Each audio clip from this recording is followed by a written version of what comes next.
In Daniel chapter 5, starting in verse 18, it reads, O thou king, the Most High God gave Nebuchadnezzar thy father a kingdom, and majesty, and glory, and honor.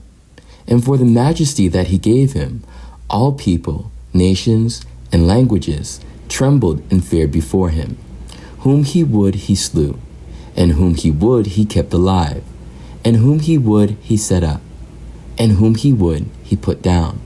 But when his heart was lifted up, and his mind hardened in pride, he was disposed from his kingly throne, and they took his glory from him. And he was driven from the sons of men, and his heart was made like the beasts, and his dwelling was with the wild asses.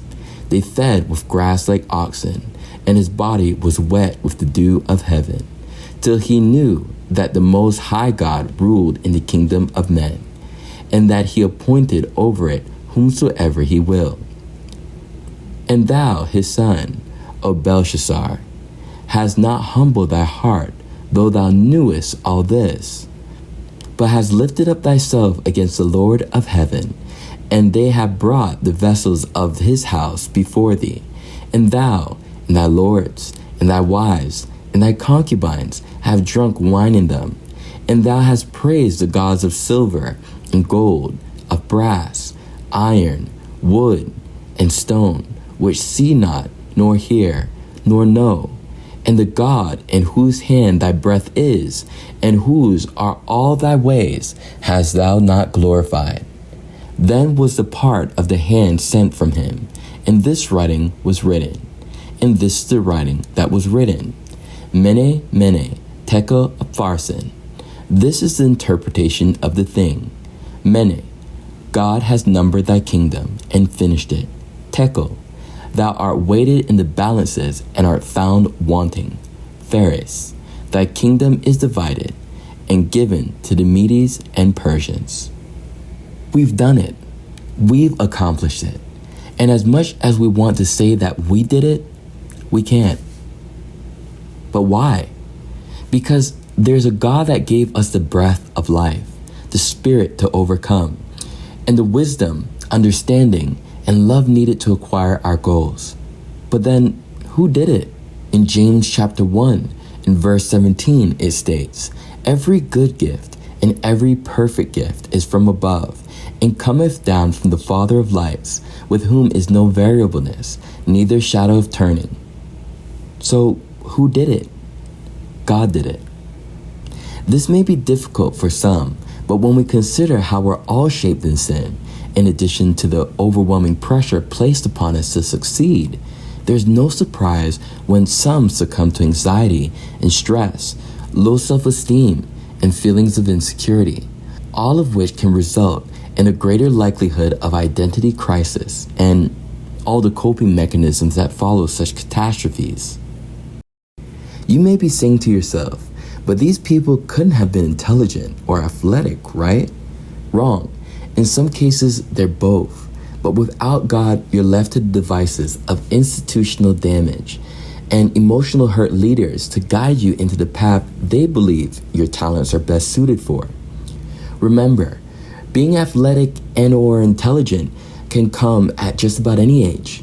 But the natural inclination is that talents and skills spawn when people reach a certain crossroad within their life before they enter their career path.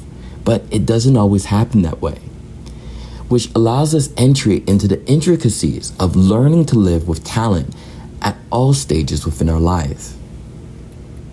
So the question begs to be asked, how do we avoid the pressures of life while possessing such powerful gifts? We avoid the pressures of life by submitting ourselves to God.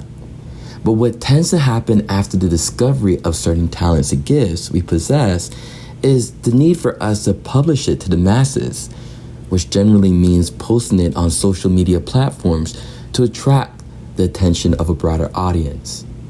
And really what we're after is validation. God takes a much different approach because as you continue to serve Him, He will acknowledge your strengths while teaching you how to optimize them. That's what makes your gift a good gift and or perfect gift. Not the talent or skill itself, but the execution of the talent or gift.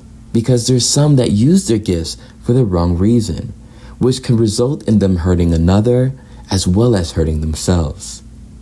Think of it this way.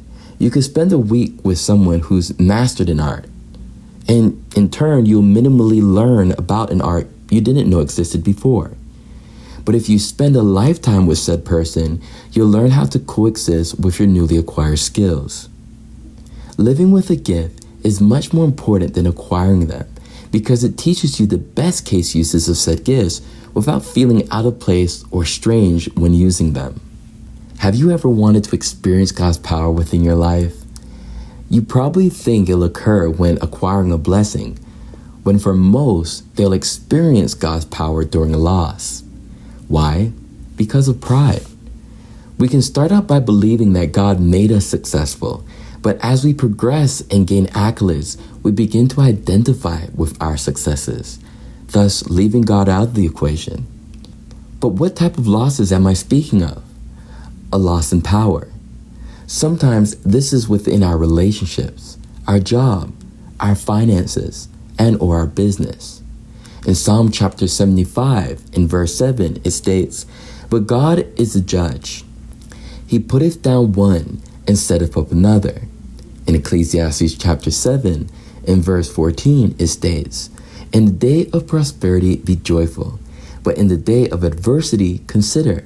God also hath set the one over against the other, to the end that man should find nothing after him." This is one of the most humbling realizations you'll have to face. These power dynamic shifts can take place amongst respected peers, family members, as well as friends. The power struggle or the need to be right is real, and is just as real as pride.